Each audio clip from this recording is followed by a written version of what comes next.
16 घंटे गुजर गए। कराची गुल प्लाजा में लगी आग बुझाई न जा सकी। आग ताहाल बेकाबू, शिद्दत में कमी आ गई। इमारत की हालत मखदूश, 3 हिस्से गिर गए। अफसोसनाक वाक़े में जाँ बहक अफराद की तादाद 6 हो गई। मलबे तले से फायरमैन फुरकान की लाश भी मिल गई। 30 अफराद ज़ख्मी। मुतअद्दिद की हालत तशवीशनाक।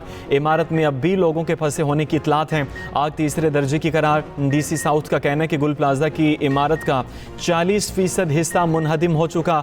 रेस्क्यू ऑपरेशन मुकम्मल करने में 4 से 6 घंटे लग सकते हैं। आतिशज़दगी से मुतल्लिक़ किसी भी किस्म की मालूमात या गुमशुदगी की इतला डिप्टी कमिश्नर साउथ ने नंबर जारी कर दिए। कराची प्लाजा आतिशज़दगी में मुतअद्दिद अफराद लापता। अहले खाना की बड़ी तादाद प्लाजे के बाहर मौजूद अपने प्यारों की तलाश में मसरूफ़। अहले खाना का कहना है रात तक राबिता था लेकिन अब फ़ोन बंद हैं। खदशा है कई अफराद अब भी इमारत के अंदर मौजूद हैं। आग ग्राउंड फ्लोर पर लगी, देखते ही देखते तीसरी मंजिल तक पहुंच गई है। आतिशगीर सामान के बाइस आग की शिद्दत में इजाफा हुआ। इमारत खस्ता हाल हो चुकी। पूरी इमारत में दरारें पड़ चुकी। तर्जुमान रेस्क्यू का कहना है कि इमारत में दाखिल होने तक आग पर काबू पाने का टाइम फ्रेम नहीं दे सकते। फायर ब्रिगेड, रेस्क्यू और पाक बहरिया की टीमें आग बुझाने में मसरूफ़। सिंध रेंजर्स के एहलकार भी रेस्क्यू ऑपरेशन में मसरूफ़। आग ग्राउंड फ्लोर पर मसनूई फूलों की दुकान में लगी। दर्जनों अफराद प्लाजे के अंदर हो सकते हैं। सदर गुल प्लाजा ताजर एसोसिएशन तनवीर कासिम तफसीलात बताते हुए आबदीदा हो गए। बताया प्लाजे में 1200 दुकानें थीं, अरबों का नुकसान हो गया। माल की फिक्र नहीं, दुकानदारों की जान बचाई जाए। तनवीर कासिम ने बताया फायर ब्रिगेड के पास कभी पानी ख़त्म हो जाता है तो कभी डीजल। वज़ीर आला या मेयर किसी ने राबिता नहीं किया, सिर्फ गवर्नर सिंध आए और कोई नहीं आया। गुल प्लाजे की आग ने दुकानदारों की जमा पूंजी जला दी। हर दुकान में करोड़ों रुपए का माल था, कुछ नहीं बचा। दुकानदारों की दुहाई, कहा हुकूमत ताजरों का नुकसान पूरा करने के लिए इकदाम करे, इमदाद फराहम की जाए। यानी शाहिदीन ने कहा ऑक्सीजन की कमी की वजह से सांस लेना दुश्वार था। कुछ लोग बराबर वाली इमारत पर छलांग लगाकर नीचे उतरे। मुतासरा ताजरों की आग लगने के बाद गुल प्लाजे के बाहर आजाने।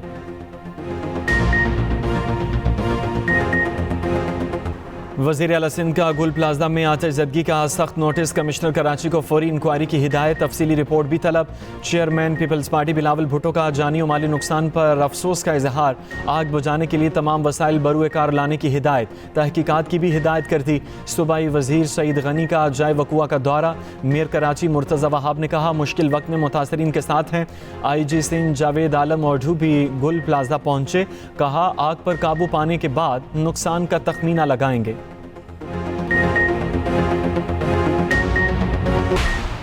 वज़ीर आज़म शहबाज शरीफ का कराची में गुल प्लाजा में आतिशज़दगी पर इज़हार अफसोस। ज़ख्मियों को तमाम तर सहूलियात फराहम करने की हिदायत, जल्द से एहतियाबी की दुआ। वज़ीर आज़म ने कहा जाँ बहक अफराद के लवाहिकीन के गम में बराबर के शरीक हैं। लोगों के जानो माल की हिफाजत के लिए तमाम तर इकदाम किए जाएँ। मुतासरा ताजरों और दीगर अफराद को हर मुमकिन इमदाद फराहम की जाए।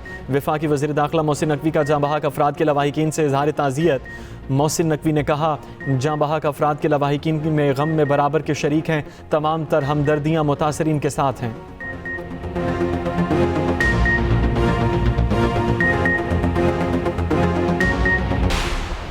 रात से हुकूमती मशीनरी मौके पर मौजूद है। 40 नारकल्स ऑपरेशन में मसरूफ़ हैं। आग पर काफ़ी हद तक काबू पा लिया गया। कूलिंग का अमल जारी है। सीनियर वज़ीर सिंध शर्जील नामेमन कहते हैं फायर ब्रिगेड्स, नारकल्स और रेस्क्यू इदारे मौके पर पहुँचे और बर वक्त कार्रवाई की गई। वाक़े की मुकम्मल इंक्वायरी करके फैक्ट फाइंडिंग रिपोर्ट मुरतब की जाएगी। अगर किसी की भी कोताही सामने आई तो एक्शन लिया जाएगा। तर्जुमान सिंध हुकूमत सादिया जावेद का कहना है कि रेस्क्यू ऑपरेशन के लिए तमाम वसाइल फराहम किए जा रहे हैं। इमारत में सेफ्टी इंतजाम नहीं थे। तर्जुमान बल्दिया उज़्मा की फायर ब्रिगेड के पास पानी न होने की खबरों की सख्ती से तरदीद। MQM पाकिस्तान का कराची आतिशज़दगी की फौरी तहकीकात का मुतालबा। गवर्नर सिंध रात गए गुल प्लाजा पहुँच गए, इमदादी कामों का जायज़ा लिया। मुतासरा ताजरों और अफराद को हर मुमकिन ताउन की यकीन दहानी। मीडिया से गुफ्तगू में कहा प्लाजे के अंदर लोग मौजूद होने की इतलात हैं। पहली तरजीह लोगों की जान बचाना है। दुकानदारों को आइंदा अपनी सेफ्टी के इकदाम करने चाहिए। Opposition leader Sindh assembly Ali Khurshidi भी अरकान असम्बली के हमरा जाए वकुआ पर पहुँचे। वफाकी वज़ीर सेहत मुस्तफ़ा कमाल का इज़हार अफसोस। कहा ज़ख्मियों को फौरी और मयारी तिबी सहूलियात फराहम की जाए। अमीर जमात इस्लामी कराची मोन्नम जफ़र कहते हैं आग पर काबू ना पाना इंतज़ामी नाअहली है।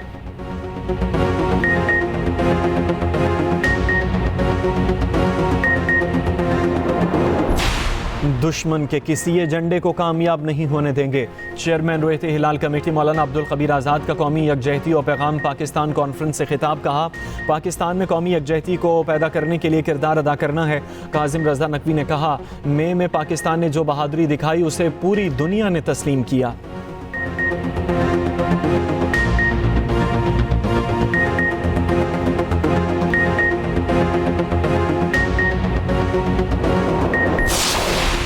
मरकजी सदर PTI चौधरी परवेज इलाही का महमूद खान अचकजई से टेलीफोनिक राबिता। कौमी असम्बली में अपोजिशन लीडर मुकर्रर होने पर मुबारकबाद दी।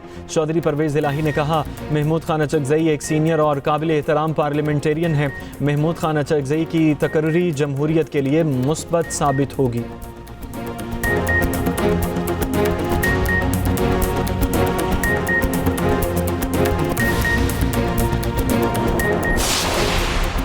ट्रंप ग्रीनलैंड पर साथ न देने वाले ममालिक से नाराज। Denmark, Norway, Sweden, France, Germany पर 10% टैरिफ का ऐलान।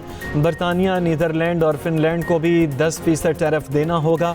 इतलाक 1 फरवरी से होगा। ट्रंप का कहना है कि 1 जून से टैरिफ बढ़ाकर 25% कर दिया जाएगा। ग्रीनलैंड के हुसूल तक टैरिफ बरकरार रहेगा। अमरीका, डेनमार्क समेत उन ममालिक से मुज़ाकरात के लिए भी तैयार है। अमरीका और पूरी दुनिया की सलामती ग्रीनलैंड से जुड़ी है। और बांग्लादेश के बाद आयरलैंड का भी भारत जाने से साफ इनकार। क्रिकेट आयरलैंड का कहना है कि T20 वर्ल्ड कप खेलने भारत नहीं जाएंगे। क्रिकेट वेबसाइट के मुताबिक बांग्लादेश ने ICC को अपना ग्रुप आयरलैंड के साथ तब्दील करने की तजवीज़ दी थी। आयरलैंड की टीम के तमाम मैचेस श्रीलंका में शेड्यूल हैं। आयरिश क्रिकेट टीम के तर्जुमान ने वाज़ेह किया, तयशुदा शेड्यूल में कोई तब्दीली कबूल नहीं।